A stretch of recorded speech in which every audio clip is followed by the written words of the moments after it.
जिंदाबाद जिंदाबाद जिंदाबाद संवत्सराల వార్షికోత్సవ ముగింపు తప్పకుండా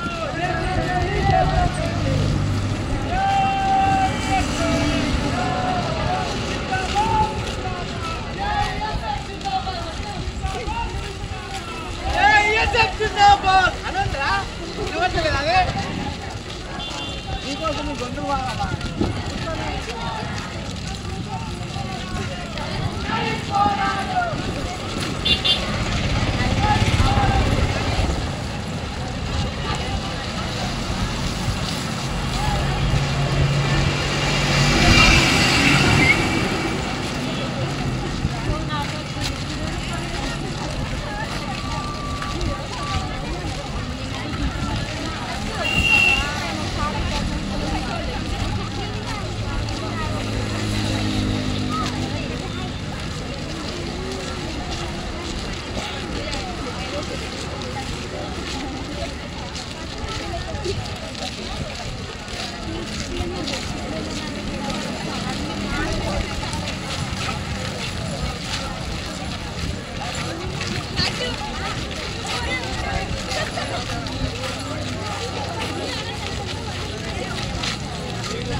ఈరోజు రాష్ట్ర వ్యాప్తంగా రైతన్నలు తీవ్రమైనటువంటి ఇబ్బందులు ఎదుర్కొంటూ ఉన్నారు.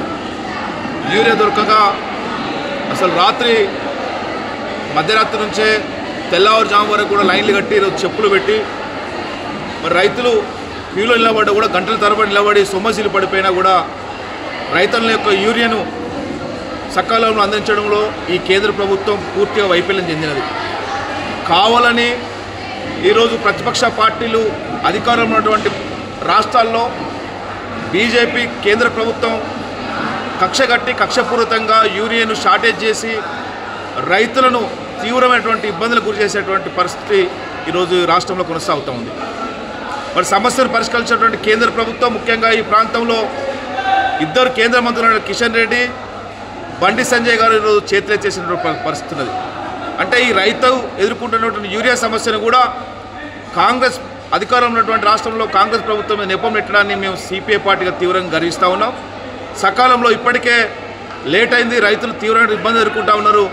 రైతులకు మరి వెంటనే ఈ యొక్క యూరియా సరఫరా చేయవలసిందిగా సిపిఐ పార్టీ డిమాండ్ చేస్తూ ఉంది. ముఖ్యంగా ఇందిరమ్మ ఇళ్లకు సంబంధించి కూడా రాష్ట్ర ప్రభుత్వానికి ఒక సూచన చేయదలుచుకున్నాం. సరే, రాష్ట్ర ప్రభుత్వం తీసుకున్నటువంటి ఇందిరమ్మ ఇళ్లను మేము స్వాగతిస్తూ ఉన్నాం. కానీ అక్కడ కొన్ని షరతులు, అంటే ఈరోజు ఫిల్లర్స్ తప్పనిసరి చేయడం వల్ల చాలామంది గ్రామాల్లో ఉన్నటువంటి రైతులు తీవ్రమైనటువంటి ఇబ్బందులు ఎదుర్కొంటూ ఉన్నారు. ఎందుకంటే ఫిల్లర్స్నే తీవ్రమైన లోతు చేసి దాని ఫిల్లర్స్కి 1,50,000 నుంచి 1,50,000 రూపాయలు వృధా ఖర్చు అవుతూ ఉంది. దానిలో పరిమితి తప్పనిసరిగా ఫిల్లర్స్ ఉండాలని చెప్పి పరిమితి విధించకుండా మరి ఇల్లు నిర్మించుకునే పద్ధతి, దీనివల్ల లబ్ధిదారులకు లాభం, కొన్ని ఖర్చులు కూడా తక్కువై లబ్ధి చెందేటువంటి పరిస్థితి అని చెప్పి సిపిఐ పార్టీ సూచన చేస్తూ ఉంది. అదేవిధంగా మరి నిన్ననే కేంద్ర ప్రభుత్వం కాటన్కి సంబంధించి దిగుమతి గతంలో 11% ఉన్నటువంటి దిగుమతి సుంకాన్ని మరి తీసివేయడం వల్ల ఇతర దేశాల నుంచి పాకిస్తాన్, మిగతా చైనా అటువంటి దేశాల నుంచి మరి పత్తి మన దేశానికి మరి దిగుమతి ఏర్పరుస్తున్నది. అంటే ఇక్కడ పండించినటువంటి రైతులు పండించినటువంటి ఈ కాటన్కు మరి సరైనటువంటి ధర ఉండకపోవడం వల్ల రైతులు తీవ్రమైన ఇబ్బందులు ఎదుర్కొనే పరిస్థితున్నది. ఈ దిగుమతి సుంకాన్ని, ఎత్తివేసిన సుంకాన్ని మరి విరమించుకోవాల్సిందిగా కేంద్ర ప్రభుత్వం డిమాండ్ చేస్తున్నాయి. ముఖ్యంగా ఈ ప్రాంతంలో చేర్యాల ప్రాంతం అంటేనే ఉద్యమాలకు, ప్రజా ఉద్యమాలకు ఒక పెట్టని కోట. గతంలో మరి అనేకమైనటువంటి ఉద్యమాలు చేసినటువంటి ఈ ప్రాంతం మరి తెలంగాణ రాష్ట్రం వచ్చిన తర్వాత, ఈ జిల్లాలైన తర్వాత పూర్తి అస్తిత్వాన్ని కోల్పోయినటువంటి పరిస్థితి ఉన్నది.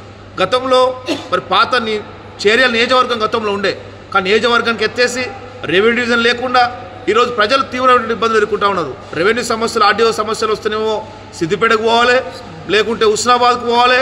ఏసీపీ సమస్యలు, పోలీసులకు సంబంధించిన ఇతరత్ర ఏదున్నా కూడా హుస్నాబాద్కు పోవాలి. కొన్ని గజ్వేల్ పోయేటువంటి ఆఫీసులు ఉన్నాయి. దీనివల్ల ఈ చేర్యాల ప్రాంతం పూర్తిగా అస్తిత్వం దెబ్బతినేటువంటి పరిస్థితి ఉన్నది. కాబట్టి వెంటనే ఈ చేర్యాల రెవెన్యూ డివిజన్ ప్రకటించాలని చెప్పి సిపిఐ పార్టీ కూడా అనేక సంవత్సరాలుగా ఉద్యమాలు నిర్వహిస్తూ ఉంది. మరి వెంటనే కాంగ్రెస్ ప్రభుత్వం అధికారులకు వచ్చి 20 మాసాలైంది కాబట్టి గతంలో ఎన్నికల్లో ఇచ్చినట్టు హామీలను అమలు చేసేటువంటి పద్ధతుల్లో చేర్యాల రెవెన్యూ డివిజన్ వెంటనే ప్రకటించాలని చెప్పి సిపిఐ పార్టీ డిమాండ్ చేస్తుంది. ఆ ఉద్యమంలో మేము గతంలో భాగస్వాములై ఉద్యమం చేస్తూ ఉన్నాం. రేపు భవిష్యత్తు కూడా ఈ ప్రాంతం అస్తిత్వాన్ని దెబ్బతినకుండా నియోజకవర్గ కేంద్రంతో పాటు మరి ఈ రెవెన్యూ డివిజన్ సాధించే వరకు కూడా సిపిఐ పార్టీ విశ్రమించబోదని చెప్పి ఈ సందర్భంగా నేను డిమాండ్ చేస్తూ ఉన్నాను.